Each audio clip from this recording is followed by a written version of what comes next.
Hey guys, it's Siobhan with To Kitty and Beyond. Welcome back to my channel. If it's your first time here, welcome. My name is Siobhan. I'm an intuitive tarot therapist, a spiritual counselor, and a Reiki master practitioner.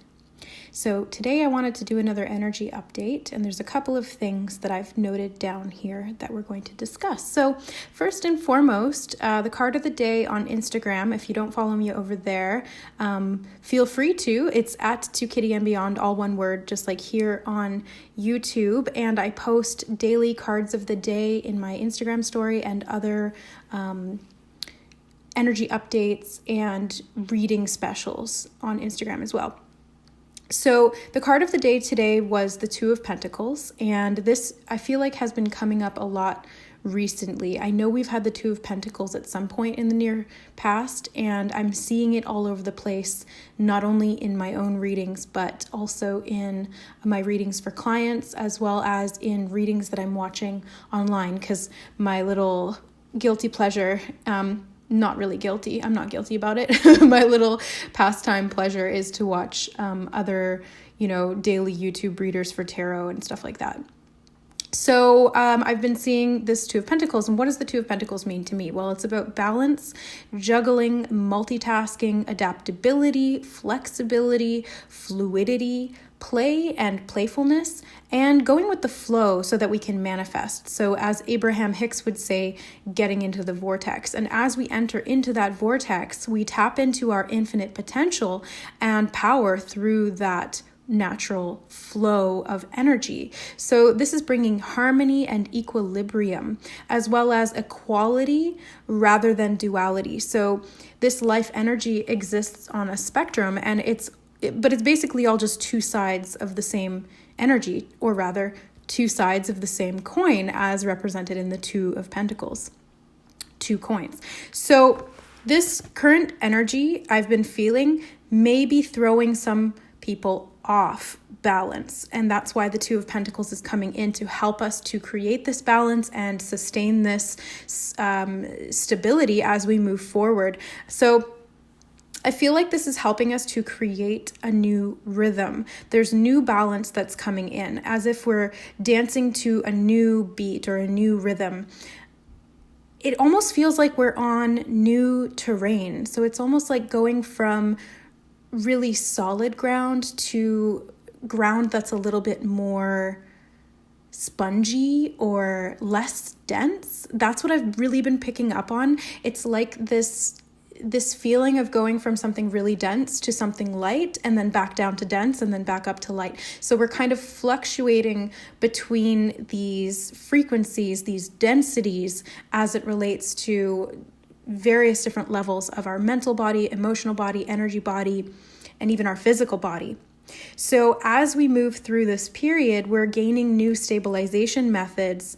They're being activated within us to help us find our footing and to create a center of gravity that allows us to balance while we shift, as we move back and forth between these heavy and dense energies and these light, less dense energies. So next up, I wanted to talk about psychic visions. I mentioned this in my last energy update from yesterday, I believe, and I've noticed that there's been sort of an uptick in psychic phenomena, if you want to call it that. Everybody has psychic abilities to some degree.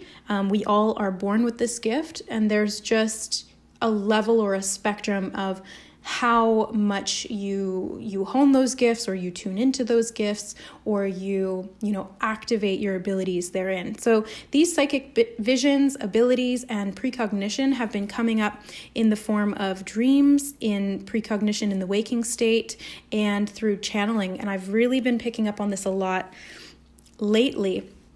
So what I wanted to talk about in relation to these psychic visions is that it can feel really normal in the moment. Like, it doesn't feel like some grand vision or some big, really important channeled information, like in Harry Potter, when the divination teacher all of a sudden goes into this trance state and she speaks in a different voice, and then she completely blanks out and forgets that she had this premonition. So it's not always that theatrical. It can really just be very natural and normal, and you might not even notice it. But here's where you can start to develop your gift, is through awareness. So even though it feels like a normal thought, idea, memory, dream, or imagination, when you see it later and it's confirmed to you, either through another person, a circumstance, through confirming symbolism, etc., you'll start to put two and two together and realize that you were tuning into that energy before it even came into being in your physical reality. So for example, lately, I've been having precognitive dreams where certain themes will come up in the dream, and then a day or two or a week later, I will see that theme play out in my life, whether it's, in some small way, like watching a movie about something that I had that dream about, or just some like symbol in particular. But there's also real life applications of this on a day-to-day basis where, and a lot of people overlook these. For example, you think of somebody and then all of a sudden they call you, or you're thinking or you're remembering something from your past and then it gets brought up later in conversation by somebody else, or you're thinking about somebody and then you bump into them or you see them. Right? So this is a form of precognition. You're tuning in to that timeline potential. You're tuning into that frequency of what's going to occur as you move forward in that flow of energy. So it's really just about tuning into it and being aware of it. And that can help you to hone this natural gift that we all have within us. It's through awareness, practice, receptivity, and discernment. And the biggest thing here is self-trust, because if you don't trust these little nudges, intuitions, or these little things that pop up, if you doubt yourself, you brush them off, you shove them down, whatever it is, then that's, it's cutting off that connection. It's shutting down that connection. And in that case, we can actually see sometimes negative psychic occurrences. So instead of, and I don't mean negative in like bad, I mean negative in the sense of, like positive number, negative number. So instead of being able to tune into these things that are going to happen in the future, you may shut down your gift to the point where you actually create opportunities that don't play out. Okay, what do I mean by this? Okay, I have a book called Your Psychic Potential, and it goes into detail about how we can influence through our intention and our thought random computer-generated, Random computer-generated number sequences. So this computer will just randomly generate numbers, and we can influence that through our psychic potential positively to align with what we're thinking. Now, if we shut down our negative potential to the point where it becomes into that sort of negative end of the spectrum, we can actually influence it so that we are never guessing right, which statistically doesn't make sense, because statistically speaking, we should guess right sometimes just by random chance. So this is what I'm talking about when it comes to negative psychic influence. It's creating a block to the point where nothing aligns with what you're picking up on or what you're sending out. So this is where it's something to be aware of, so that you can first and foremost turn on your receiver and your antenna for this psychic potential, and then use it for guidance, for clarity, for confirmation, for intuitive insight that can help you to move forward on your spiritual journey. Because these occurrences they bring a lot of clarity, they bring a lot of confirmation, they make you feel tuned in, tapped in, turned on. It's a very positive experience, and I hope that you guys can experience it that way too. So Another thing I wanted to talk about was the kind of cycle that we're in right now. I've been talking about it for a little bit here on YouTube with the last couple of energy updates videos that I've made going into, these karmic cycles that are coming up to be cleared. And these are pretty significant major karmic cycles. And I'm already starting to feel the Mercury retrograde energy. It's I think we're not even quite in the pre-shadow phase yet. We may be entering into the pre-shadow phase, but I'm starting to feel this energy culminate already, just, in the ether. And it's bringing up things from the past. It's bringing up old cycles.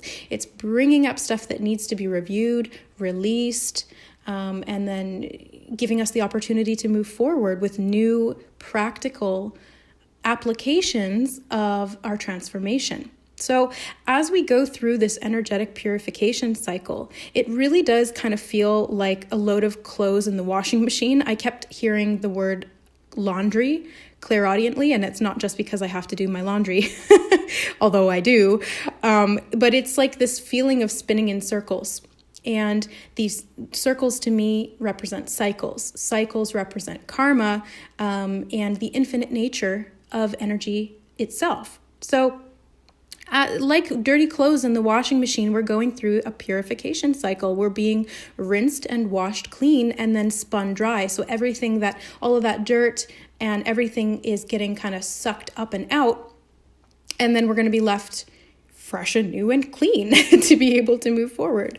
So we're releasing a lot. We're clearing out these old programs, patterns, energies, anything that impedes the flow of our natural divine source energy and our ability to express that authentically on a day-to-day basis. So another thing that I've intuitively picked up on, and something that's been channeling coming through to me that they've guided me to share with the collective, is connecting with your element at this time to aid in the purification process and in grounding as well. So to create that new stability as we enter onto this new terrain. So for example, for earth signs, connecting with earth, the earth element, which could be plants, animals, getting out into nature, going for a walk in the forest, anything that's grounding, just really grounding your roots and setting that intention to ground. For water signs, really connecting with water, going to a pool, going swimming, having a bath, going to the ocean and watching the waves, or even just bringing up pictures or videos of water can really help you to connect with that energy if you don't have access to a large body of water, or, the climate isn't necessarily conducive to that at this time, wherever you are in the world. For air, same thing. Air signs, connecting with air, getting out and feeling the wind on your face, maybe going for a run. That way you make the wind interact with you, that kind of thing. So and get creative with this, trust your intuition, trust your psychic abilities and your guidance therein to show you what you need at this time, what's going to benefit you. And same thing for fire signs, really connecting with the element of fire, through candles, through ritual, through action, through transformation. Like fire really speaks to me of transformation. It's burning away the old and clearing room and creating room for the new. Water really speaks of purification. Air speaks of movement and flow and shifts. And then earth of grounding and stability and creation on a physical level. So wanted to share that with you guys. I really hope that this serves you on your path. That's always my intention with sharing these channeled messages and things that I pick up on intuitively with you guys. So there you have it. And if you need any additional guidance or support, I love to give back in any way that I can. So please email me, siomcg41@outlook.com, to talk or to book a reading or a session. I will leave all of my services and offerings in the description box below this video. If you would like to order a tarot reading, I'm also doing a new moon tarot reading special right now. So it's a 4-card spread for $22. All my pricing is in Canadian dollars and it's via PayPal. The link will be in the description box below, or if you just email me, I can provide it there as well. And it's a 4-card spread detailing what's going on in the new moon for you. So what you're working on, what you're manifesting, what you're clearing, and what the potential for this lunar cycle is for you. So if you guys are interested in ordering that or any other of my tarot reading offers, or for a Reiki session, Reiki is so transformational, so positive, and it can really help you to clear out some of this old stuff that's coming up for release. Makes it a lot easier to kind of get it all in one fell swoop and then have the action steps to be able to move forward, creating lasting change in your life, stepping into your divine abilities, your divine gifts, and activating your psychic potential as well through clearing of the third eye and crown chakra. All right, guys, so thank you so much for being here. If you resonated with my content, don't forget to like this video, share it with people who you think would resonate as well to get this information out so it can help more people, and subscribe to the channel if you'd like to see more. I put out monthly horoscope readings for all of the zodiac signs using tarot. I also do these energy updates on a daily or weekly basis, however I feel called, and general spiritual content like chit chats, Q&As, and how-tos, that kind of thing. So thank you so much for being here, for supporting my work, my channel, and through this collective ascension, supporting each other. I love you guys, and we'll see you next time. Bye.